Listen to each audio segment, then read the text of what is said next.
Hello everybody and welcome back to another Overwatch video. We're going to be taking a look at some of the PTR patch notes which will hit the live servers quite soon, I believe Tuesday actually.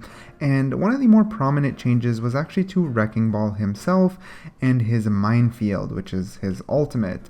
So we're going to be taking a look at comparing the new Minefield, which is right here.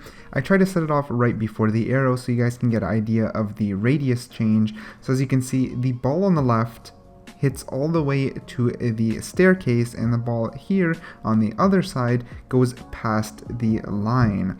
And it's important for you guys to pay attention to this and kind of capture this radius in your mind, since that's one of the biggest changes, and a lot of people are debating if this is a good or bad change. If we flip over to the current live servers or the old version of his ultimate, depending on when you're watching, you'll see right off the bat this does not go past the line, and on the other side it does not hit the staircase. So it is maybe like half a meter on both sides reduced.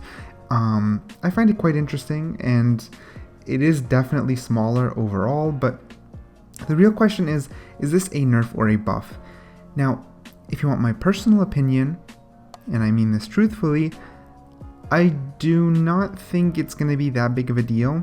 When I first heard of this, I thought that overall it's a much bigger radius, and it is if you are ulting from up higher, it'll spread further, but I'm not sure if spreading the ultimate is exactly what, I don't know, I don't think it's what Wrecking Ball needs, and I don't think it's going to make that much of a huge impact.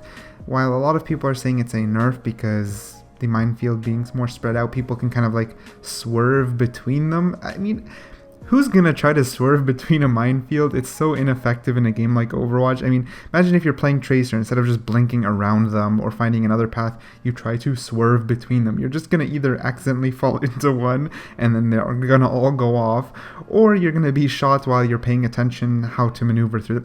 That's a silly argument in my opinion. No one's going to be sitting there trying to swerve between the minefield just because it's more spread out. So I think because of that, it's overall a little bit of a buff, because if you're covering a bigger radius, most people are just going to try to avoid it altogether. It's going to be harder for someone like Moira to phase through the entire thing, since she might accidentally phase right into it since it's bigger. So overall, I'm going to say it is a buff, but not a huge one. That's my stance on the minefield change. However, from there, there is something else, which is the reduced activation time, so it's going to go off faster. That's a buff. I mean, the less delay is better. It means if you're right over the enemy team and you pull out your ultimate, the minefield is going to be set up way faster, which is a huge thing actually. I think people are underestimating this buff more than they're overestimating the buff in which they're more spread out, and underestimating the fact that they're ready to blow up faster.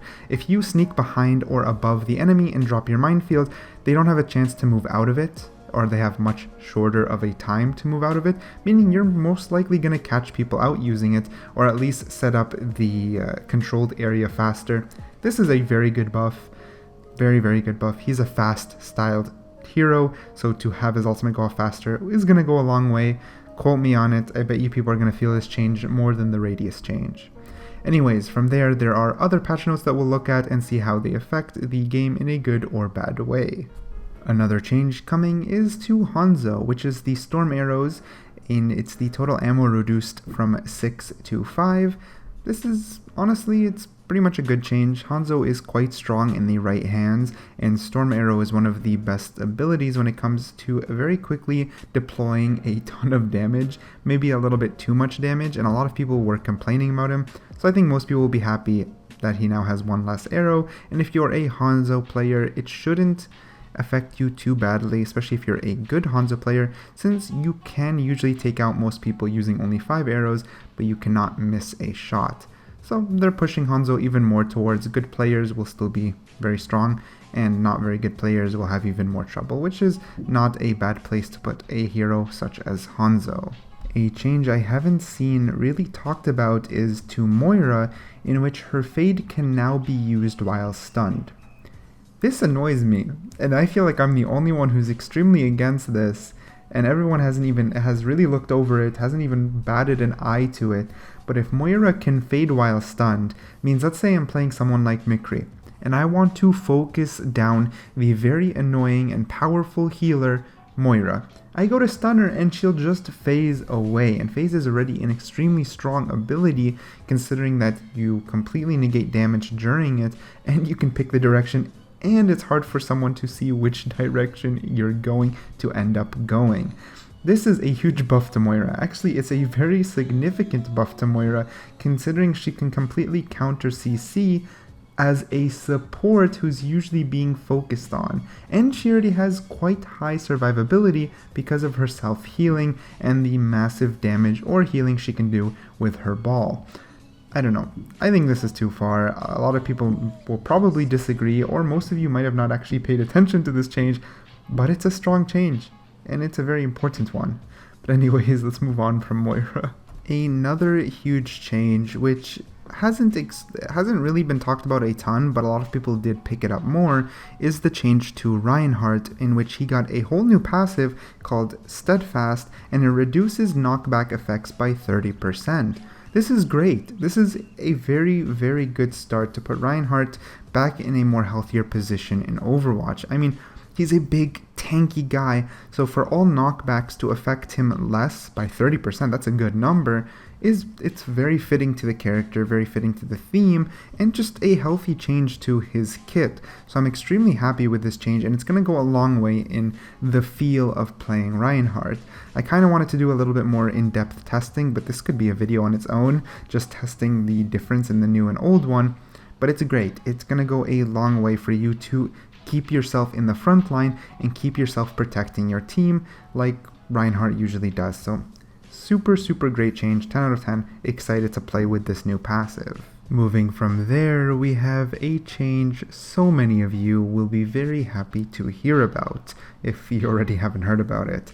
And this is to Sombra. She is getting a nerf. I know it's long overdue, a lot of people have been complaining about her, but the day has finally come. The biggest thing is to her hack, in which the duration that the enemy players are actually in the hack state is reduced from 6 seconds to 5. So that means a whole second of not being hacked anymore, which is great. It's a very good start. Of course, you don't want to nerf it more than this, or else her hacking will feel extremely useless, since it's kind of hard to pull off. I know it's a lot easier than before, but it's still not, you're not going to always hack someone every single time in the perfect situation, so once it does happen, she should be rewarded. 5 seconds seems like a very healthy spot, but of course, it's not about the numbers, it's about how it feels and how the community feels about it, so we're going to have to see how it plays out. But another thing which does go a long way is the nerf to her EMP, in which the activation time is increased from 0.5 to 0.65, meaning her ultimate won't feel as instant. This is pretty good. I don't think it's the change that she exactly needed. Personally, I think the activation time should be, 0.5 is fast, but it should be fast, but maybe the radius of the ultimate should be reduced a little bit, not making it activate a little bit slower, since I think most people can't get out of the way fast enough, even at 0.65.